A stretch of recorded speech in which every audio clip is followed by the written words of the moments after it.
Olá, queridos irmãos, é uma alegria estarmos aqui mais uma vez, estamos reunidos para nos conduzirmos num estudo e em reflexões importantes para a manutenção da nossa serenidade. Estamos vivendo dias muito difíceis, dias em que somos convocados ao testemunho da fé. Dias em que somos convocados a manter a esperança, em que somos desafiados a cultivarmos a nossa serenidade.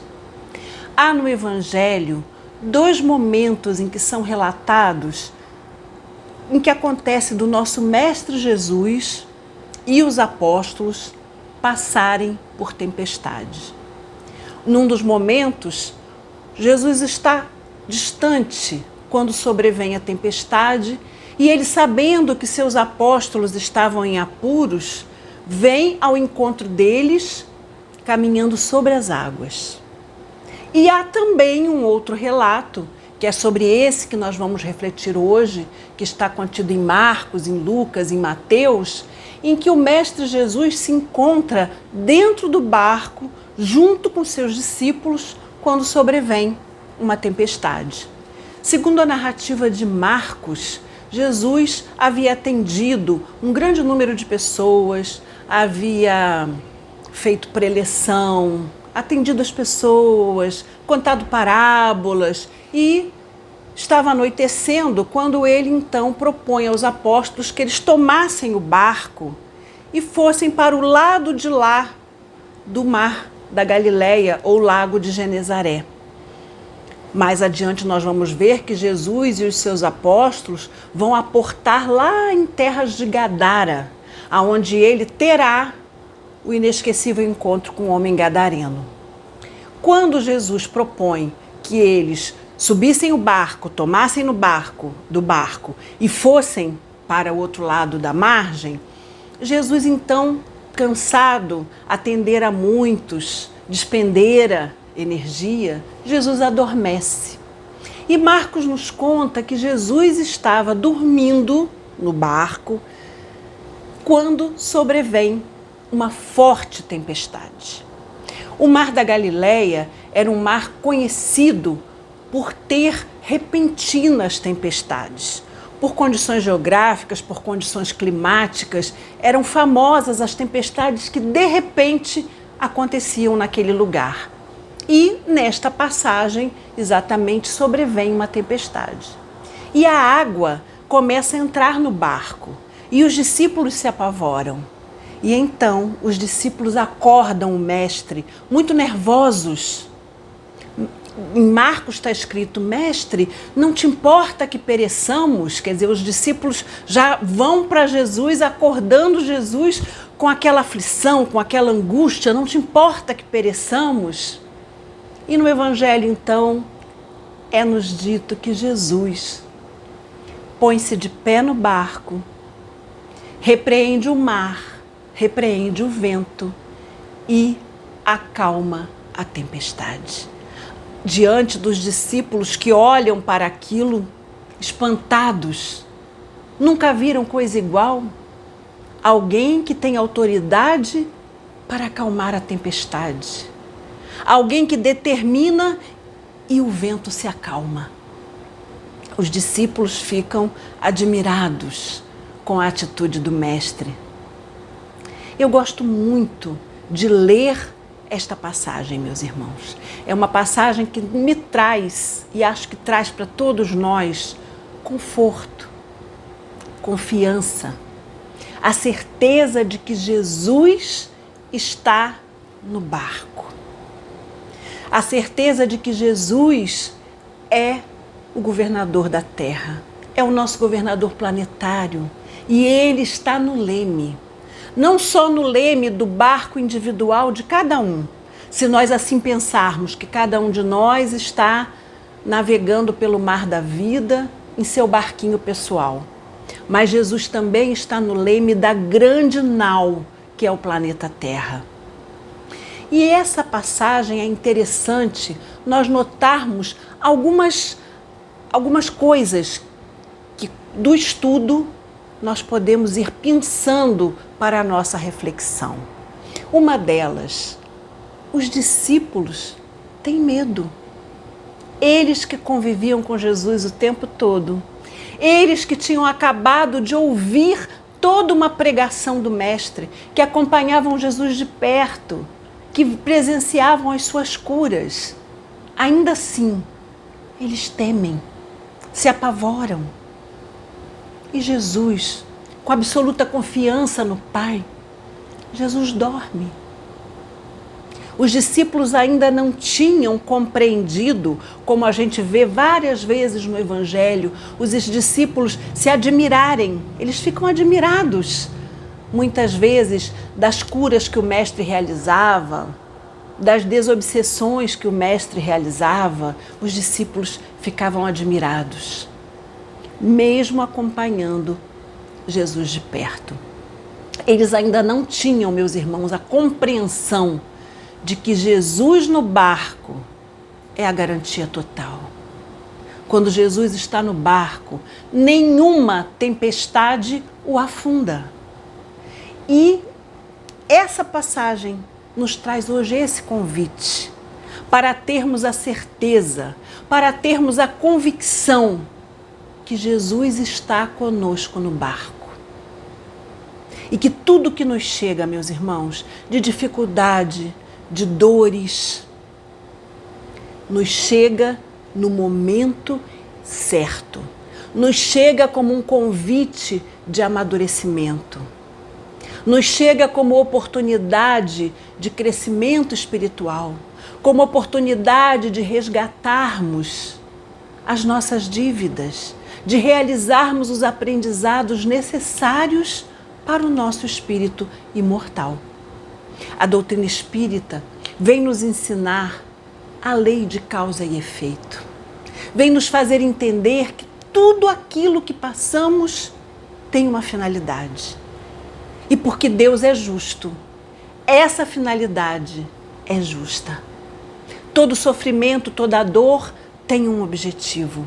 Ninguém passa por aquilo que não merece. Vivemos dias graves, vivemos dias difíceis, é verdade. Mas tenhamos certeza que cada um de nós, quando reencarnamos, sabíamos que passaríamos por este momento. E viemos preparados para passar por esta tormenta, para passar por esta dificuldade. Mantenhamos a fé. O convite de hoje, meus irmãos, é para mantermos a fé, para recorrermos ao Evangelho, para lermos lá em Marcos, em Mateus ou Lucas esta passagem, a tempestade acalmada, e trazermos para nós, para a nossa vida, a certeza de que vai passar, de que essa tempestade vai se acalmar, seja ela qual for. Seja qual for a dificuldade que cada um de nós está vivendo, está enfrentando, nessa hora de tantos problemas. Para além da pandemia, estamos sendo chamados a tantos aprendizados, com o isolamento, muitos de nós com a solidão, o afastamento da família, com o adoecimento de seres queridos ou até nosso. Todos nós estamos sendo convocados a testemunhos, mas algo nós não podemos esquecer. A reencarnação é uma bênção, é uma dádiva que nós recebemos e nós estamos aqui para termos êxito na nossa reencarnação. Nenhum de nós, nenhum irmão na Terra reencarna para sucumbir, porque nós somos um projeto de Deus e nós somos um projeto para o sucesso, para dar certo. A doutrina nos diz que nós chegaremos à angelitude. A doutrina nos afirma que a evolução e o progresso são inexoráveis. Eles acontecerão, quer queiramos, quer não, são inexoráveis, porque são da lei. Então vamos manter esta certeza. tudo aquilo que está acontecendo conosco individualmente e que está acontecendo coletivamente. Porque se nós pararmos para pensar, essa pandemia que estamos enfrentando já há mais de um ano visita o mundo todo. Não há país que esteja livre desse mal. Então é um momento grave, mas que nós estamos preparados. Nós temos a nossa fé, nós temos a doutrina, que é um verdadeiro farol a iluminar a nossa rota, a nossa vida. Essa doutrina que vem nos falar, meus irmãos, da justiça das aflições. Nós encontramos lá no Evangelho segundo o Espiritismo, no capítulo 5, um dos maiores capítulos do Evangelho, não por acaso, que é o capítulo que se intitula Bem-aventurados os aflitos. E nós vamos encontrar neste capítulo os itens: justiça das aflições, causas anteriores das aflições, causas atuais das aflições. E da leitura desse capítulo 5, nós vamos encontrar força, nós vamos encontrar entendimento, serenidade, a serenidade necessária a essa hora. Porque nós vamos entender que tudo aquilo que nós passamos é colheita do plantio que um dia fizemos. E essa colheita vem em relação ao plantio individual que cada um de nós individualmente fez através das escolhas equivocadas, através dos pensamentos que nós alimentamos ao longo da vida. E também essa colheita chega para nós enquanto coletividade, enquanto a família humana que nós somos. Então, cada país está tendo essa colheita à sua maneira, ao seu modo. Mas não tenhamos dúvida de que há um Deus, há leis que nos regem e toda aflição tem uma causa. Lá no Evangelho, no capítulo 5, nós vamos ler: as vicissitudes da vida têm, pois, uma causa. E como Deus é justo, essa causa é justa. Está lá no Evangelho. Mais adiante, no item causas anteriores das aflições, que vai nos falar da colheita que temos hoje relativa àquilo que nós vivemos, àquilo que nós fizemos em outras encarnações. Nós vamos ler o seguinte: o homem, pela ação de uma rigorosa justiça distributiva, sofre o que fez sofrer aos outros. Então não duvidemos, tudo aquilo que nos visita, de alegria ou de tristeza, é colheita. Quando estivermos bem, quando estivermos nos sentindo felizes, vamos ter certeza que fizemos por onde merecer esta alegria, esta felicidade. Mas também nos momentos difíceis, nos momentos de dor, nos momentos da doença, do desemprego, nos momentos de dificuldades em família, vamos entender que também fizemos por merecer. Fizemos por merecer. Vamos nos conscientizar que tudo o que nos acontece, a responsabilidade é nossa. Esse é um grande aprendizado que a doutrina espírita, que é uma doutrina educativa por excelência, que vem para nos educar, que vem para educar a nossa alma, o nosso espírito imortal, nos traz. Nós somos os artífices do nosso sofrimento ou da nossa alegria, da nossa felicidade. Não responsabilizemos os outros. Quantas dificuldades nós temos tido ultimamente em questão de relacionamentos familiares. O número de divórcios aumentou muito durante a pandemia. Por quê? Pela dificuldade da convivência, pela dificuldade que nós temos de ceder. Quanto mais a gente convive de perto no mesmo ambiente, quanto maior a convivência, maior o desafio da renúncia. Mais nós somos convidados à compreensão, ao perdão, convidados a ceder daquilo que nós queremos, dos nossos desejos, das nossas opiniões. Muitas vezes a gente tem que ceder. E quanto isso está difícil, quanto está dificultado por essa excessiva convivência a qual nós fomos convocados. Nós não tivemos escolha, nós fomos convocados.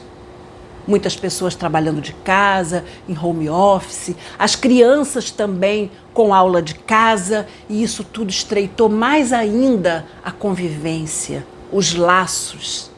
E alguns laços, meus irmãos, viraram nós.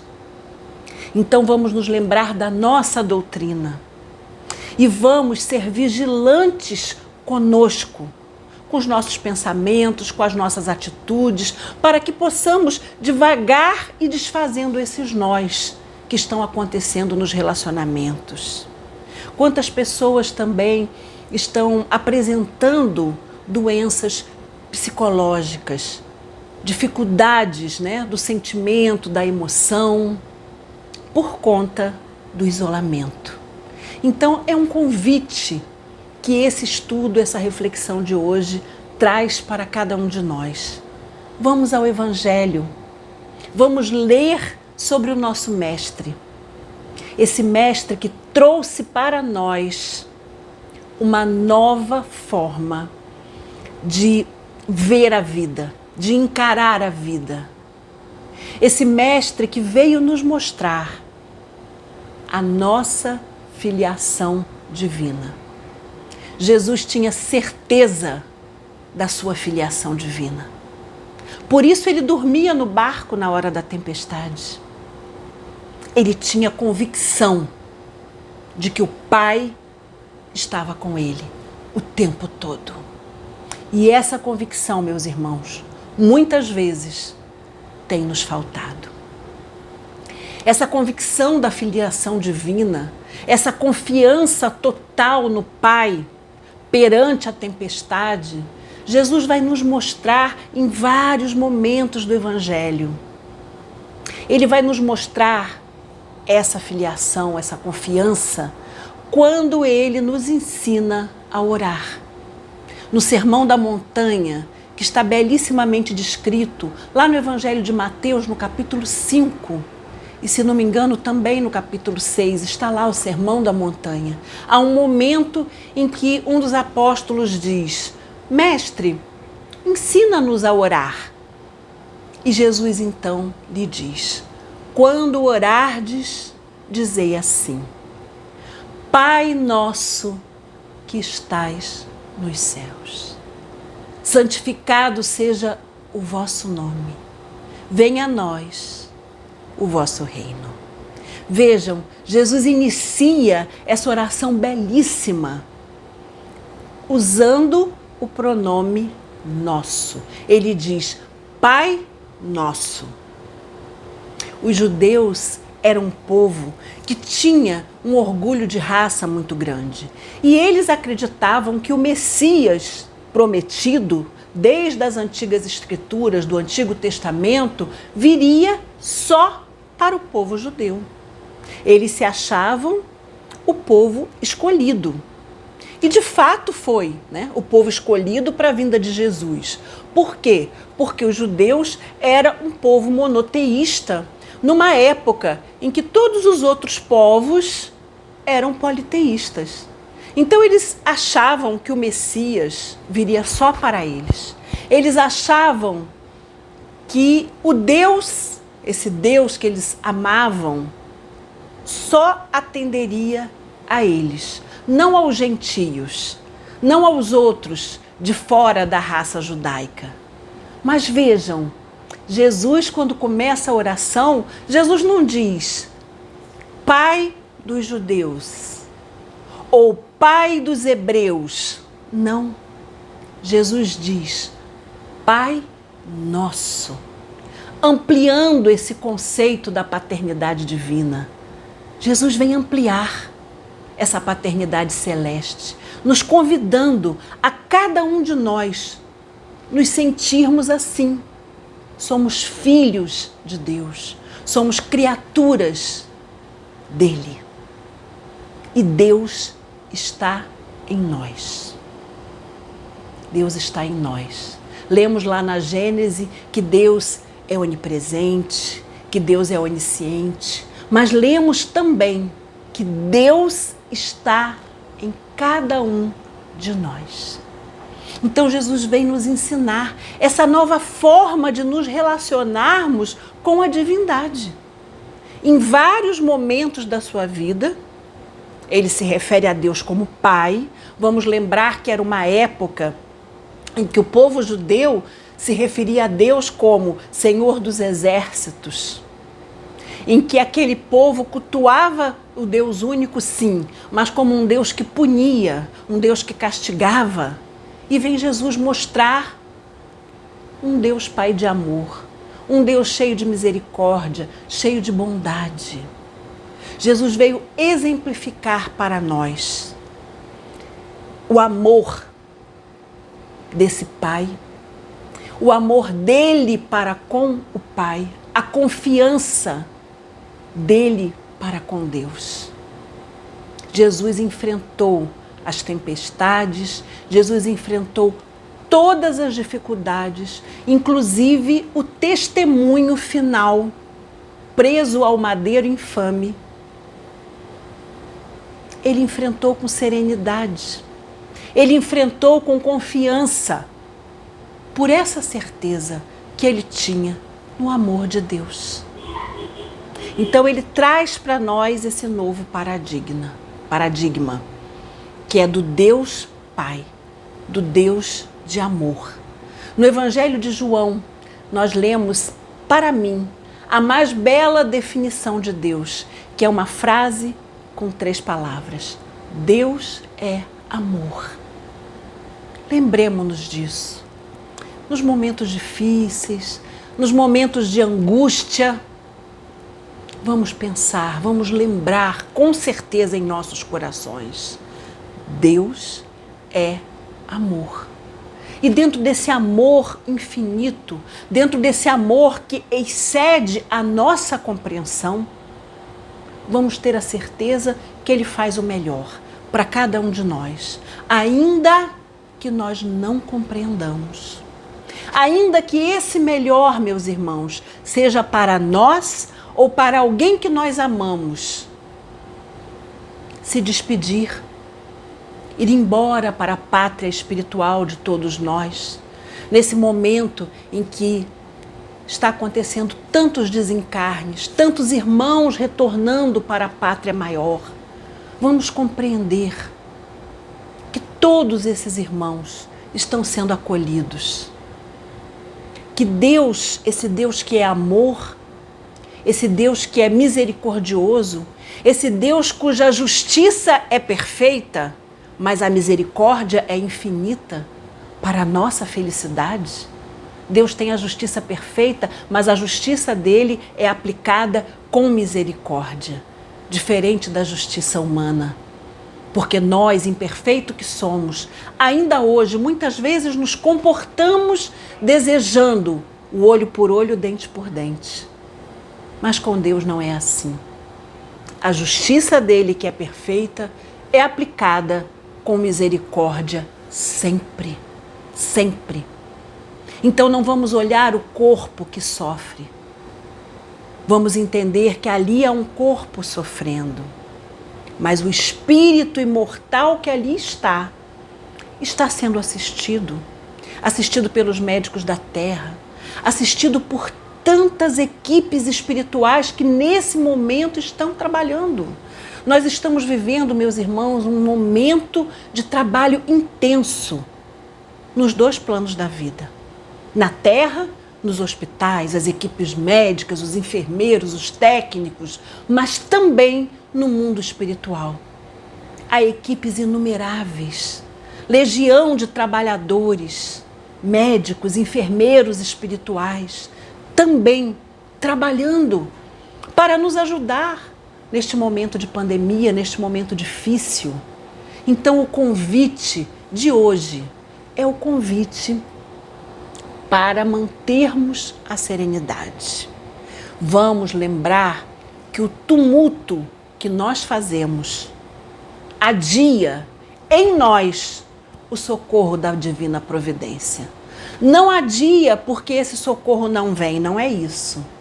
Essa frase eu li há muitos anos numa mensagem, mas eu não consigo me lembrar de quem era.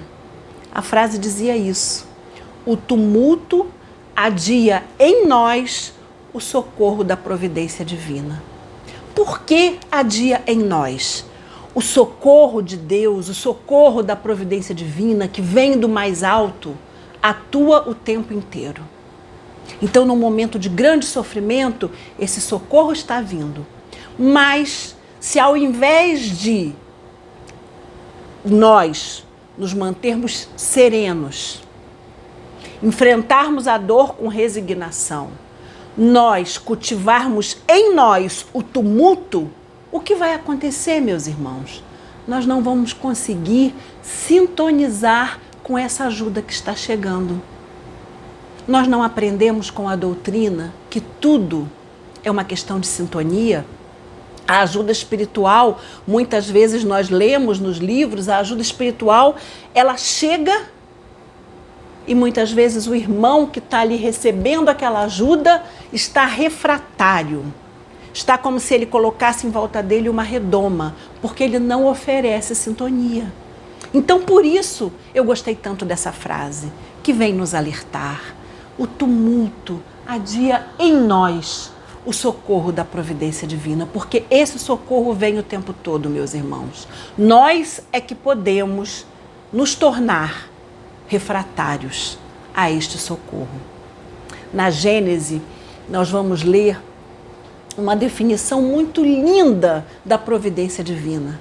Allan Kardec lá vai nos dizer: a providência divina é a solicitude de Deus para com as suas criaturas.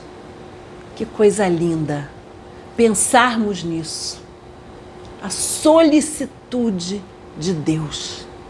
Nós temos um Pai solícito. Nós temos um Pai que nos ama. Precisamos nos asserenar. Precisamos fazer o silêncio interior para ouvirmos a voz de Deus falando em nós, porque Deus também está em nós. Então vamos lembrar que no momento da tempestade, nesse trecho do Evangelho de Marcos, quando Jesus diz ao mar, ao vento, ele diz: acalma-se, acalma-te, emudece. Vamos falar isso para nós também, nos momentos de grande ansiedade, nos momentos em que nós estivermos precisando orar e às vezes nós não conseguimos orar, estamos tão tumultuados que não conseguimos fazer uma oração. Vamos falar para nós também. Acalma-te, emudece e vamos deixar que a voz de Deus fale ao nosso coração. Vamos deixar que os nossos amigos espirituais, nosso anjo guardião, fale à nossa mente. Vamos oferecer sintonia ao mais alto. E vamos lembrar disso que Kardec afirma: a providência divina é a solicitude de Deus para com as suas criaturas. Nós somos criaturas de Deus e Ele é um Pai que nos ama. Ele é um Pai que é atento, que é solícito o tempo todo. Há uma questão no Livro dos Espíritos que também eu gosto muito de ler, de recorrer a ela de vez em quando, especialmente nos momentos difíceis, porque acalma meu coração. É a questão 963, que eu vou ler para vocês agora. Questão 963. Allan Kardec pergunta: Deus se ocupa pessoalmente de cada homem? Vejam que maravilha. Allan Kardec teve esta preocupação, né? De pensar, porque muitas vezes nós podemos pensar assim também.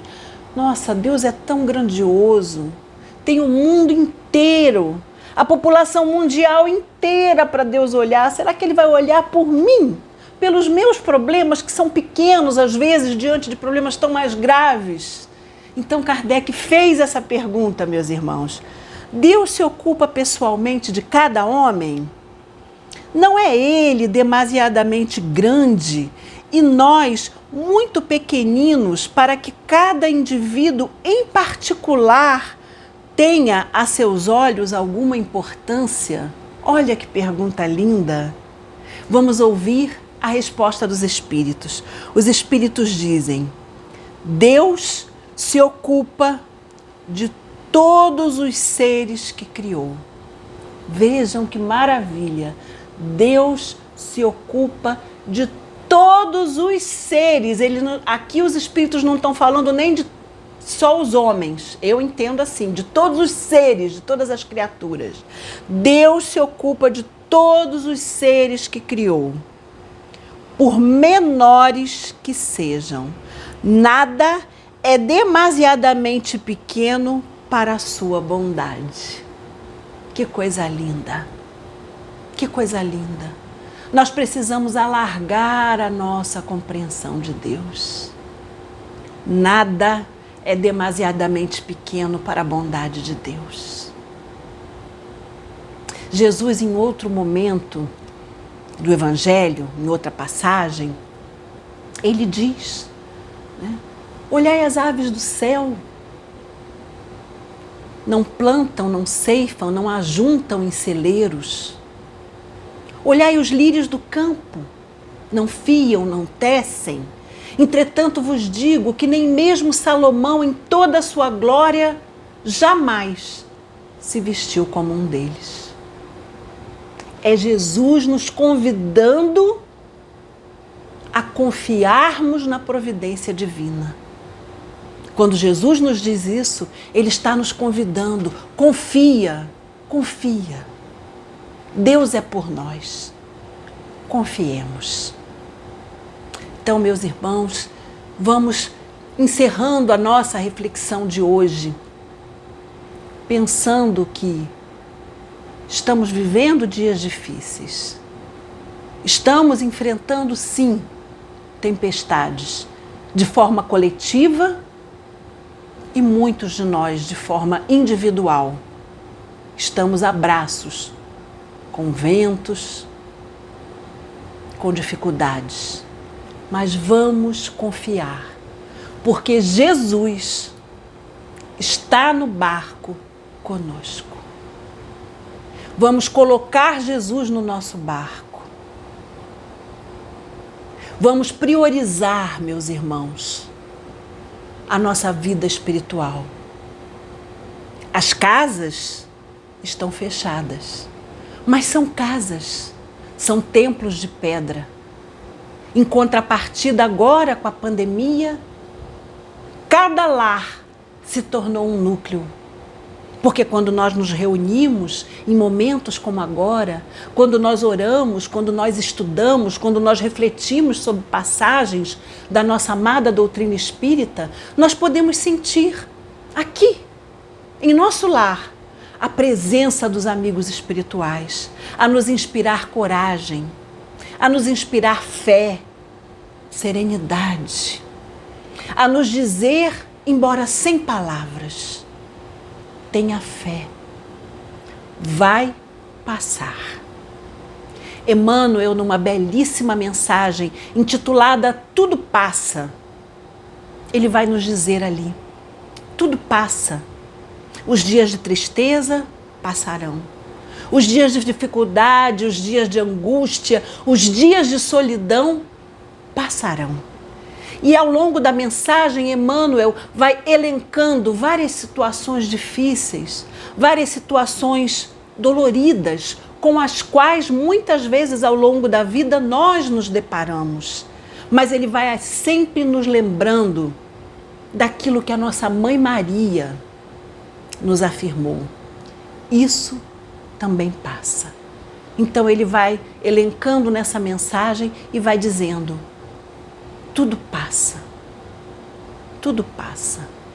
Mas no final dessa mensagem, Emmanuel termina dizendo assim: tudo passa, exceto Deus, e Deus é o suficiente. Muita paz, meus irmãos.